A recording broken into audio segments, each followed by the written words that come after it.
नमस्कार बच्चों, कक्षा 10 के इस क्लास में हमने आप लोगों को पिछले क्लास में बताया था आर्हीनियस का सिद्धांत। आर्हीनियस का सिद्धांत या उसी को कहते हैं आयनिक सिद्धांत या उसी को कहते हैं वैद्युत वियोजन का सिद्धांत। अभी तक हमने आप लोगों को इस क्लास के अंतर्गत जितना भी पढ़ाया है वो संबंधित था, सभी का सभी संबंधित है अम्ल और क्षारक की परिभाषा से। आर्हीनियस का सिद्धांत पढ़ाते समय भी हमने बताया था कि आर्हीनियस का सिद्धांत मुख्यतः हम इसलिए बता रहे हैं क्योंकि ये उपयोगी होगा आप लोगों को अम्ल और क्षार की परिभाषा में। देखिए, एक चैप्टर हम आप लोगों को पढ़ा रहे हैं अम्ल, क्षारक और लवण, जिसमें आज हम आप लोगों को बताएंगे अम्ल किसे कहते हैं, अम्ल की परिभाषा। अम्ल की परिभाषा जो बताई जाएगी वो आर्हीनियस सिद्धांत के अनुसार ही बताई जाएगी। अम्ल की परिभाषा आर्हीनियस सिद्धांत के अनुसार क्या होती है, आइए देखते हैं। हाँ, आर्हीनियस सिद्धांत के अनुसार हम अम्ल की परिभाषा पढ़ते हैं। अम्ल की परिभाषा आर्हीनियस सिद्धांत के अनुसार क्या बताया गया है, समझिए। अम्ल वे पदार्थ हैं जो जलीय विलयन में हाइड्रोजन आयन देते हैं तथा हाइड्रोजन आयन के अतिरिक्त अन्य कोई धनायन नहीं देते हैं। उन्हें क्या कहा जाता है, अम्ल कहा जाता है। देखिए, जैसे क्या है कि मान लीजिए हाइड्रोक्लोरिक अम्ल है, HCl है, हाइड्रोक्लोरिक अम्ल है, HCl है। यदि हम बात करते हैं हाइड्रोक्लोरिक अम्ल के बारे में या H2SO4 के बारे में बात करते हैं, या हम बात करते हैं H2SO4 की बात करते हैं, या हम बात करते हैं HNO3 के बारे में, HNO3 के बारे में, या हम बात करते हैं एसिटिक अम्ल के बारे में, CH3COOH के बारे में। ये आपका है भैया HCl हाइड्रोक्लोरिक अम्ल, ये है आपका H2SO4 सल्फ्यूरिक अम्ल, ये आपका HNO3 है नाइट्रिक अम्ल है, और ये आपका है एसिटिक अम्ल। सबको हम लास्ट में अम्ल बोल रहे हैं। अम्ल क्यों बोल रहे हैं, ये आर्हीनियस की परिभाषा के अनुसार स्पष्ट करेंगे। कैसे स्पष्ट करेंगे? आर्हीनियस ने बताया था कि अम्ल वो पदार्थ हैं, आर्हीनियस के द्वारा बताया गया है कि अम्ल वो पदार्थ हैं जो जलीय विलयन में, अर्थात जिनको हम जल में घोलते हैं, वो हाइड्रोजन धनायन देते हैं, और हाइड्रोजन धनायन के अलावा अर्थात हाइड्रोजन आयन के अलावा अन्य कोई आयन नहीं देते हैं। वो क्या कहलाते हैं, अम्ल कहलाते हैं। जैसे देखिए भैया HCl है, HCl को हम जल में डिजॉल्व करेंगे अर्थात जल में घोलेंगे तो ये देगा क्या, H positive plus Cl negative. H positive दिया कि नहीं दिया, हाइड्रोजन धनायन दिया ना, इसलिए HCl क्या है, आपका एक अम्ल है। दूसरा देखिए H2SO4 है, H2SO4 को जब हम जल में घोलते हैं तो ये जल में घोलते हैं तो टूट जाता है क्या, 2H positive plus SO4 double negative में। तो देखिए हाइड्रोजन धनायन दिया ना H2SO4 जल में घुल करके, जल में घुल करके H2SO4 हाइड्रोजन धनायन दिया, इसलिए H2SO4 क्या है, एक अम्ल है अर्थात सल्फ्यूरिक अम्ल है। ये है HNO3, इसको बोलते हैं नाइट्रिक अम्ल। इसको भी हम जब जल में घोलते हैं, HNO3 को भी हम जल में घोलते हैं तो भी ये देता क्या है, ये देता क्या है आपका, ये बनाता क्या है, H positive plus NO3 single negative. ये भी हाइड्रोजन धनायन दिया ना, इसलिए भी ये भी क्या है, एक प्रकार का अम्ल है। दूसरा देखिए ये क्या है, आपका एसिटिक अम्ल है। एसिटिक अम्ल देखते हैं तो ये भी क्या देता है, CH3COO negative plus H positive. ये भी हाइड्रोजन धनायन दिया ना, तो ये भी क्या है, एक प्रकार का अम्ल है। तो हमने बताया कि आर्हीनियस के अनुसार ये बताया गया था कि अम्ल वे पदार्थ हैं, अम्ल उन्हें कहा जाता है जो जलीय विलयन में घुल करके हाइड्रोजन आयन देते हैं। तो देखिए ये सभी पदार्थ, इन सभी पदार्थों को जब हम जल में घोलते हैं तो ये सभी पदार्थ हाइड्रोजन आयन देते हैं, इसलिए ये सभी पदार्थ क्या हैं, सभी के सभी क्या हैं, अम्ल हैं। ठीक है, ये सभी के सभी क्या हैं, अम्ल हैं। तो इतने पदार्थ इतने उदाहरण अम्लों के बता दिए गए हैं। अब आप लोगों को हम परिभाषा लिखाते हैं। अम्ल की परिभाषा वास्तव में क्या होती है, आर्हीनियस के अनुसार जो हमने बताया है वही हम लिखाते हैं। आर्हीनियस के अनुसार अम्ल की परिभाषा बताई गई है तो लिखेंगे आर्हीनियस के अनुसार। किसके अनुसार, आर्हीनियस के अनुसार।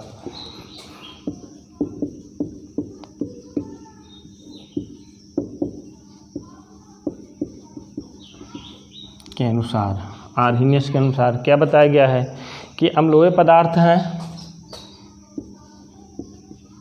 अम्ल वे पदार्थ हैं जो जलीय विलयन में हाइड्रोजन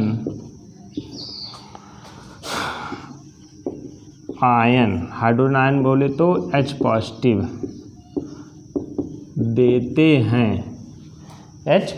देते हैं तथा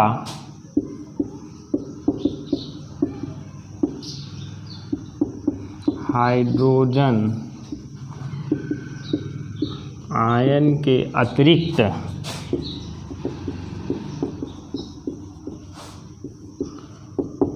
कोई अन्य धनायन नहीं देते।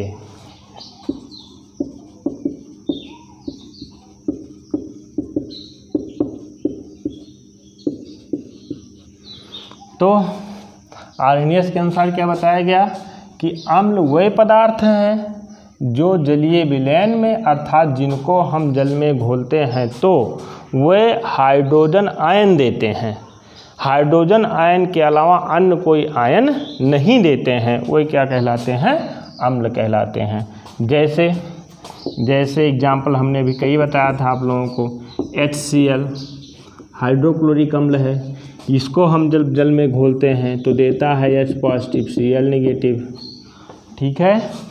दूसरा बताया था हमने HNO3 को जब हम जल में घोलते हैं तो देता है कि आपका H positive NO3 single negative. ठीक है। तीसरा जो देता एक अम्ल बताया था हमने एस्टिक अम्ल CH3COOH, इसको भी हम जब जल में घोलते हैं तो बना देता है CH3COO negative plus H positive. देखिए सब H पॉजिटिव दे रहा है ना, अर्थात हाइड्रोजन धनायन दे रहा है, इसलिए सभी क्या है? अम्ल है। या दूसरा देखिए एक एग्जाम्पल और देखिए, एक एग्जाम्पल अभी इसके पहले हमने बताया था H2SO4 को भी बताया था, इसको जब हम घोलते हैं तो बना देता है कि आपका 2H positive plus SO4 double negative. तो भी क्या है? ये सभी क्या हैं? अम्ल हैं, क्योंकि ये सभी जल में घुल करके हाइड्रोजन आयन देते हैं। यहाँ भी देते हैं, यहाँ भी और यहाँ भी हाइड्रोजन आयन देते हैं, इसलिए ये सभी क्या हैं? अम्ल हैं। इसको नोट कर लीजिए, अम्ल की ये परिभाषा है। अभी हम एक पॉइंट इसके अंतर्गत एक बहुत महत्वपूर्ण पॉइंट बताते हैं।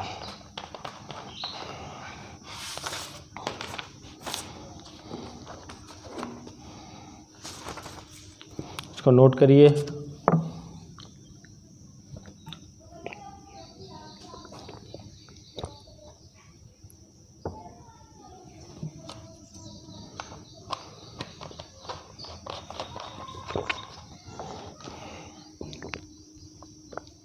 एक बहुत ही महत्वपूर्ण पॉइंट बताते हैं।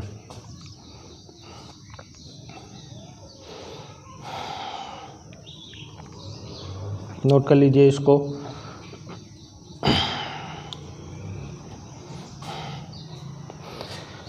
देखिए, इसको जब हम जल में घोलते हैं तो ये हाइड्रोजन धनायन जो है स्वतंत्र अवस्था में नहीं रहता है। जल में घुलने के बाद ये स्वतंत्र अवस्था में नहीं रहता है। स्वतंत्र अवस्था में नहीं रहेगा तो क्या हो जाएगा? यही घुला हुआ जब इसको हम जल में घोलते हैं तो टूट तो जाएगा, लेकिन ये H पॉजिटिव जो है, सभी H पॉजिटिव, कोई भी H पॉजिटिव जो होगा, क्योंकि जल में वो भी होगा, तो H पॉजिटिव जल के द्वारा अवशोषित कर लिया जाता है। जल के द्वारा अवशोषित कर लिया जाता है और बना लिया जाता है कि आपका H3O पॉजिटिव। इसको बोलते हैं हम हाइड्रोनियम आयन। क्या बोलते हैं? हाइड्रोनियम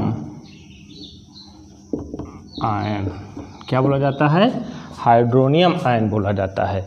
तो हम ये कह सकते हैं कि जब हम किसी भी अम्ल को जल में घोलते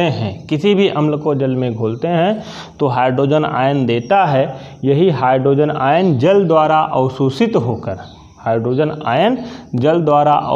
होकर क्या बना लेता है? हाइड्रोनियम आयन का निर्माण कर लेता है। अभी देखिए, अभी तुरंत समझ में आ जाएगा आप लोगों को। एक पॉइंट देखिए, यहीं पर हम एक एग्जाम्पल लेके बताते हैं। जैसे देखिए HCl है, HCl को हम जल में घोल दिए तो किस प्रकार से घुलता है इसको देखिए। घुलता क्या है, ये बन जाएगा, किस प्रकार से बनेगा, ये बनेगा, कैसे बनेगा, बन जाएगा H3O positive plus Cl negative. देखिए ये Cl को हमने कहाँ घोला है, जल में घोला है। Cl को हमने कहाँ घोला है, जल में घोला है। तो बन गया क्या, हाइड्रोनियम आयन और क्लोराइड आयन बन गया, ठीक है। लेकिन अभिक्रिया किस तरीके से होती है, जैसे हम इसको जल में घोलते हैं तो ये टूट जाता है। टूटता है किस में, H पॉजिटिव और Cl निगेटिव में। H पॉजिटिव और Cl निगेटिव में टूट जाता है जल में। इसमें जैसे घोले हम, जैसे घोले तो यहाँ पर बन जाएगा H पॉजिटिव और Cl निगेटिव बन जाएगा। और यही बना हुआ H पॉजिटिव, ये बना हुआ H पॉजिटिव जल के अणुओं द्वारा अवशोषित कर लिया जाएगा। H पॉजिटिव प्लस H2O अवशोषित कर लिया जाएगा, और अवशोषित कर लिया जाएगा तो बन जाएगा क्या आपका, यहाँ पर बन जाएगा आपका H3O पॉजिटिव, H3O पॉजिटिव। इसी को क्या बोलते हैं हम, हाइड्रोनियम आयन। यही क्या है, हाइड्रोनियम आयन है, ठीक है। तो कोई भी अम्ल होगा, वो जल में जब घुलेगा तो जल में घुलने के बाद क्या निर्मित करेगा, हाइड्रोनियम आयन निर्मित करेगा। क्या निर्मित करेगा, हाइड्रोनियम आयन निर्मित करता है। और हाइड्रोनियम आयन बनता कैसे है, जो अम्ल जो है जल में घुल करके हाइड्रोजन धनायन देगा, वही हाइड्रोजन धनायन जल द्वारा अवशोषित हो जाएगा, और जल द्वारा अवशोषित होकर के किसका निर्माण करेगा, हाइड्रोनियम आयन का निर्माण करेगा, ठीक है। तो अम्ल की एक खास विशेषता ये भी कह सकते हैं कि अम्ल जल में घुल करके हाइड्रोजन धनायन देता है, और वो हाइड्रोजन धनायन जल के अणुओं द्वारा अवशोषित हो जाता है और हाइड्रोनियम आयन का निर्माण करता है। इस पॉइंट को आप लोग नोट कर लीजिए। और आगे हम पढ़ाते हैं अम्लों के सामान्य गुण। अम्लों के सामान्य गुण,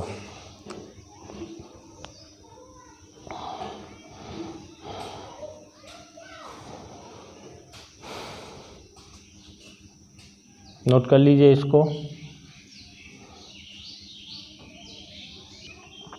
हाँ, अम्लों के सामान्य गुण। अम्लों का सबसे महत्वपूर्ण गुण, पहला गुण क्या होता है कि सभी अम्लों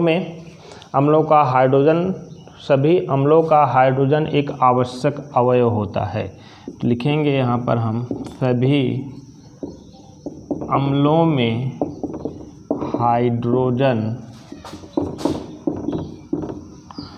अम्लों में हाइड्रोजन एक आवश्यक अवयव होता है।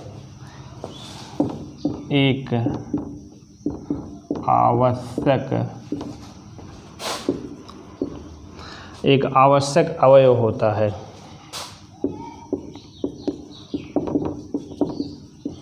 जैसे देखिए HCl में H है, H2SO4 में H है, या HNO3 में भी H है, या CH3COOH में भी H है। लेकिन यहीं पर एक बहुत महत्वपूर्ण समझने वाला बिंदु है। हमने बताया क्या कि सभी अम्लों में हाइड्रोजन एक आवश्यक अवयव होता है। तो इसका मतलब आप लोग ये मत समझिएगा कि जिसमें हाइड्रोजन है वो सभी अम्ल हैं। जैसे देख लीजिए एक यौगिक जानते हैं हम, C6H12O6, ये ग्लूकोज का एक यौगिक है। अब इसमें भी तो हाइड्रोजन है, तो क्या मान लेंगे कि भी अम्ल है? बताइए, मानेंगे कि भी अम्ल है? ये अम्ल नहीं है। क्यों अम्ल नहीं है, अभी हम बताते हैं। या सुक्रोज की बात करते हैं या किसी अन्य यौगिक की बात करते हैं, जैसे मेथेन की ही बात करते हैं, तो CH4 है, तो इसमें भी हाइड्रोजन है। तो क्या मान लेंगे इसमें हाइड्रोजन है तो ये भी अम्ल है? ये अम्ल नहीं है। हाइड्रोजन है लेकिन अम्ल नहीं है। अम्ल नहीं है, क्यों नहीं है अभी हम बताते हैं। अम्ल की एक खास विशेषता हमने बताई है कि जलीय विलयन में घुल करके हाइड्रोजन धनायन दे, वही अम्ल है। तो ये सभी हाइड्रोजन धनायन देता है, इसलिए सभी अम्ल है। जबकि इसमें भी हाइड्रोजन है लेकिन ये अम्ल नहीं है, क्योंकि ये जल में घुल करके आयनित नहीं होता है, अर्थात हाइड्रोजन धनायन नहीं देता है। या CH4 जल में मान लीजिए घुलता है, तो जल में घुल करके H पॉजिटिव का निर्माण नहीं करता है। इसलिए ये सभी क्या है, अम्ल नहीं है। हमने बताया कि सभी अम्लों में हाइड्रोजन एक आवश्यक अवयव होता है, एक आवश्यक अवयव के रूप में होता है, लेकिन इसका मतलब ये नहीं है कि जिसमें हाइड्रोजन होगा वो सभी अम्ल होंगे, ये संभव नहीं है। वही अम्ल होते हैं जो जलीय विलयन में धनायन का निर्माण करते हैं, हाइड्रोजन धनायन का निर्माण करते हैं। जैसे ग्लूकोज की हमने बात लिया, ग्लूकोज C6H12O6 लिया, तो ये अम्ल नहीं है। क्यों नहीं है? क्योंकि ये जल में घुल करके H पॉजिटिव आयन का निर्माण अर्थात हाइड्रोजन धनायन का निर्माण नहीं करता है, इसलिए ये अम्ल नहीं है। ठीक है, तो एक महत्वपूर्ण पॉइंट इसका ये है, महत्वपूर्ण सामान्य गुण ये है कि सभी अम्लों में हाइड्रोजन एक आवश्यक अवयव होता है। ठीक है, अगला पॉइंट, अगला गुण देखिए, अम्ल प्रबल संक्षारक पदार्थ हैं। दूसरा गुण क्या है? अम्ल प्रबल संक्षारक पदार्थ हैं। अच्छा, संक्षारक का मतलब क्या होता है? संक्षारक का मतलब क्या होता है? संक्षारक का मतलब ये होता है कि ये लकड़ी, कागज, त्वचा इन सब के ऊपर यदि गिर जाए अम्ल, यदि लकड़ी के ऊपर पड़ जाए या कागज के ऊपर पड़ जाए या त्वचा के ऊपर पड़ जाए, तो उसके ऊपर पड़ते ही उसको गला करके नष्ट कर देता है। कौन सा पदार्थ? अम्ल। और गलाकर नष्ट करने की प्रक्रिया ही क्या कहलाती है? संक्षारक प्रक्रिया कहलाती है, अर्थात संक्षारक प्रवृत्ति कहलाती है। तो अम्लों की एक विशेषता होती है, खास विशेषता होती है कि अम्ल जितने भी होते हैं वो किसी भी पृष्ठ के ऊपर यदि पड़ जाते हैं तो उस पृष्ठ को गलाना शुरू कर देते हैं, अर्थात घोलना शुरू कर देते हैं और उसको गला करके नष्ट करना शुरू कर देते हैं। और गलाकर नष्ट करने की प्रवृत्ति ही क्या कहलाती है? संक्षारक प्रवृत्ति कहलाती है। अर्थात अम्लों का एक महत्वपूर्ण गुण ये होता है कि प्रबल अम्ल प्रबल संक्षारक होते हैं, अम्ल प्रबल संक्षारक होते हैं, अर्थात इनकी संक्षारक प्रकृति होती है, अर्थात गलाकर नष्ट करने की प्रकृति होती है। इसको नोट कर लीजिएगा। तीसरा पॉइंट देखिए, तीसरा पॉइंट क्या है कि अम्ल का स्वाद खट्टा होता है। अम्लों का स्वाद कैसा होता है भैया? खट्टा होता है। कैसा होता है? खट्टा होता है। परंतु विशेषता इसकी और देखिए, परंतु इसे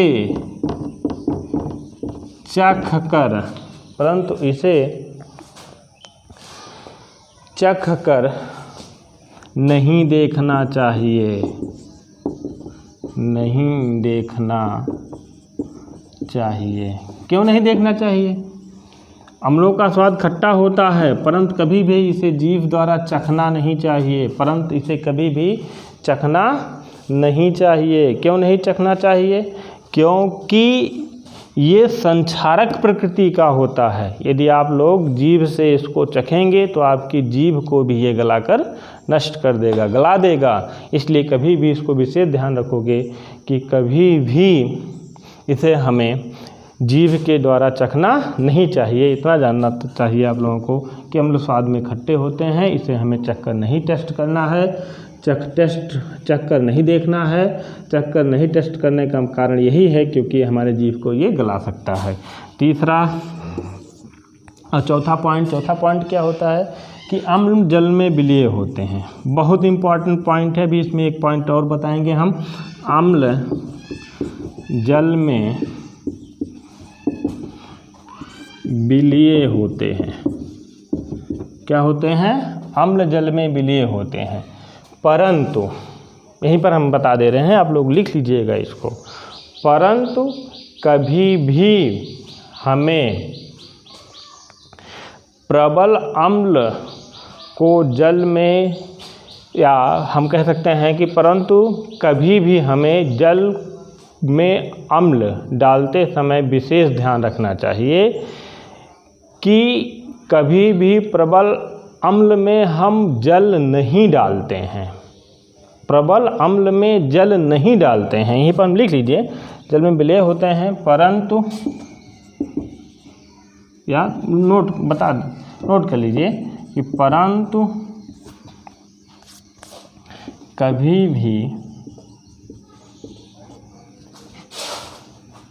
भी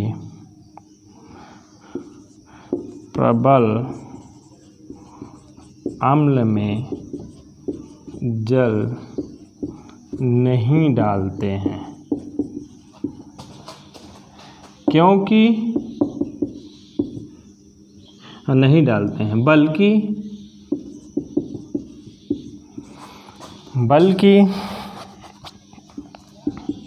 जल में अम्ल धीरे धीरे डालते हैं। अच्छा, किसी भी अम्ल को जल में घोलने की ज़रूरत क्या होगी? तनु करने के लिए, ठीक है, तनु करने के लिए।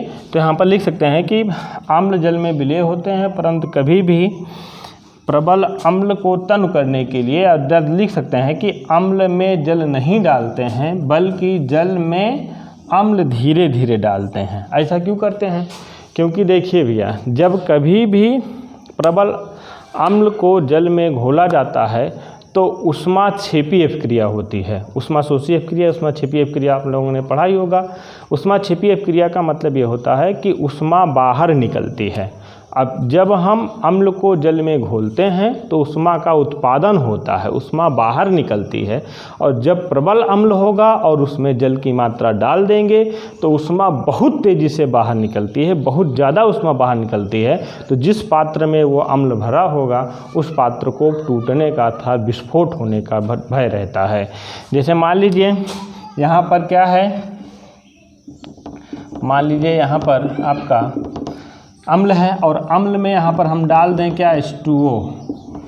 HCl में हम प्रबल अम्ल में H2O डाल देंगे तो डालते ही तुरंत आपस में अपक्रिया होने लगेगी। अपक्रिया होने पर क्या होगा, ऊष्मा का उत्पादन बहुत तेज़ी से होने लगेगा, क्योंकि अम्ल जब जल से अपक्रिया करता है तो ऊष्माक्षेपी अपक्रिया होती है, अर्थात ऊष्मा बाहर निकलती है, तो बहुत तेज़ी से ऊष्मा बाहर निकलने लगेगी। जब बहुत तेज़ी से ऊष्मा बाहर निकलने लगेगी तो क्या होगा, यहाँ पर बहुत तेज़ी से ऊष्मा बाहर निकलेगी तो ऊष्मा इतनी ज़्यादा हो जाएगी कि ये टूट जाएगा, ये विस्फोट हो जाएगा, जिससे आपको जलने का भी भय रहेगा और बर्तन भी टूट जाएगा। इस तरीके से कभी भी हमें क्या करना चाहिए कि अम्ल में जल नहीं डालना चाहिए। लेकिन यहीं पर एक पॉइंट हमने और लिखाया है कि बल्कि जल में अम्ल धीरे धीरे डालना चाहिए। अम्ल में जल नहीं डालना चाहिए, बल्कि जल में अम्ल धीरे धीरे डालना चाहिए। इसको कैसे बताया है हमने? इसका मतलब क्या हुआ कि एक पात्र ले लें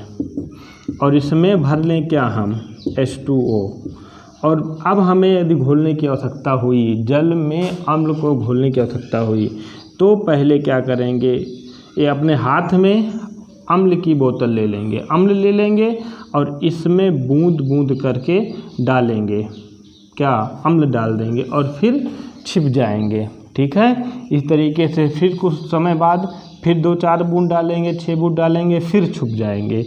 इससे मतलब ये है कि यदि अभिक्रिया हो भी और ऊष्मा बाहर भी निकले तो मान लीजिए विस्फोट भी हो जाए तो हमें हानि ना हो। लेकिन यदि हम जल में अम्ल धीरे धीरे डालते हैं तो ऊष्मा निकलती है, लेकिन ऊष्मा की मात्रा कम निकलती है, इसलिए विस्फोट होने का भय कम रहता है। इसलिए विशेष ध्यान ये रखना चाहिए कि कभी भी अम्ल में जल नहीं डालना चाहिए, जबकि जल में अम्ल धीरे धीरे डालना चाहिए, जिससे विस्फोट होने की संभावना कम रहती है। अगला, ये पॉइंट नंबर 4 था। पॉइंट नंबर 5 देखिए, बहुत महत्वपूर्ण गुण ये है इसका। 5वां पॉइंट देखिए, इसको नोट कर लीजिएगा। 5वां पॉइंट देखिए, 5वां पॉइंट क्या है, अम्लों का जलीय विलयन। 5वां पॉइंट क्या है, अम्लों का जलीय विलयन। अम्लों का जलीय विलयन नीले लिटमस पेपर को लाल कर देता है। नीले लिटमस पेपर को लाल कर देता है।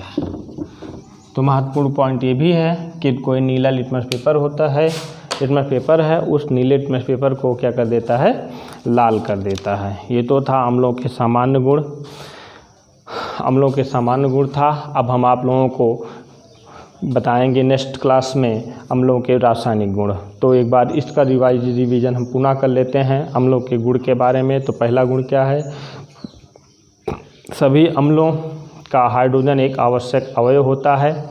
सभी अम्लों का हाइड्रोजन एक आवश्यक अवयव होता है, लेकिन वही हाइड्रोजन जो आयनिक होगा, बिना आयनिक होने वाला कोई भी यौगिक अर्थात जो यौगिक हाइड्रोजन धनायन का निर्माण नहीं करता है और उसमें हाइड्रोजन है भी, तो वह अम्ल की श्रेणी के अंतर्गत नहीं आएगा। दूसरा गुण हमने बताया कि प्रबल अम्ल प्रबल संक्षारक होता है, अर्थात इसमें संक्षारक की प्रवृत्ति होती है, अर्थात ये गला करके नष्ट कर देता है। तीसरा गुण हमने बताया अम्लों का स्वाद खट्टा होता है, किंतु इसे हमें कभी चखकर नहीं देखना चाहिए। क्यों नहीं देखना चाहिए चखकर? क्योंकि हमारी जीभ को यह संक्षारित कर सकता है, अर्थात गला करके नष्ट कर सकता है। अगला पॉइंट हमने बताया, चौथा पॉइंट, कि अम्ल जल में विलीय होते हैं। बताया था कि अम्ल जल में विलीय होते हैं, परंतु कभी भी अम्ल में जल नहीं डालना चाहिए, परंतु कभी भी प्रबल अम्ल में जल नहीं डालना चाहिए। हमने लिखाया है, परंतु कभी भी प्रबल अम्ल में जल नहीं डालते हैं। क्योंकि प्रबल अम्ल में जब हम जल डालते हैं तो ऊष्मा उत्पादित होती है, अर्थात अभिक्रिया होने के उपरांत ऊष्मा निकलती है, जो कि एक ऊष्माक्षेपी अभिक्रिया का रूप है। और ऊष्मा निकलने के कारण बहुत तेज़ी से ऊष्मा निकलती है, जिसके कारण विस्फोट होने का भय रहता है। इस भय विस्फोट को रोकने के लिए, अर्थात ऊष्मा को कंट्रोल करने के लिए कह सकते हैं, क्या करते हैं कि हम एक अलग से पात्र में जल ले लेते हैं और अम्ल की बोतल हाथ में ले लेते हैं और जल में 2-4 बूंद, अर्थात धीरे धीरे करके 2-4 बूंद पहले अम्ल डाल देते हैं, फिर जा कर के छिप जाते हैं, पुनः आप 2-4 बूंद डाल देते हैं, फिर छिप जाते हैं। इससे क्या होगा कि ऊष्मा निकलेगी और ऊष्मा कंट्रोल अवस्था में निकलेगी, मतलब कि धीरे धीरे निकलेगी, जिससे विस्फोट होने का भय नहीं रहेगा। इसलिए कहा जाता है कि कभी भी प्रबल अम्ल में जल नहीं डालते हैं, जबकि अम्ल को जल में धीरे धीरे डालते हैं। चौथा पॉइंट हमने बताया। पांचवा पॉइंट हमने क्या बताया कि अम्लों का जलीय विलयन नीले लिटमस पेपर को लाल कर देता है। अम्लों का जो जलीय विलयन होता है, अर्थात अम्ल को जब हम जल में घोल लेते हैं, घोलने के बाद उस घोल को, अम्ल को जब जल में घोल लेते हैं, घोलने के बाद उस घोल को यदि हम लिटमस पेपर पे डालते हैं, कौन से लिटमस पेपर पे? नीले लिटमस पेपर पे डालते हैं, तो नीले लिटमस पेपर को क्या कर देता है? लाल कर देता है। ये आपका ये क्लास आपको कैसा लगा, इसको कमेंट बॉक्स में आप हमें अवश्य बताइएगा और वीडियो को लाइक करिए, साथ साथ में शेयर करिए।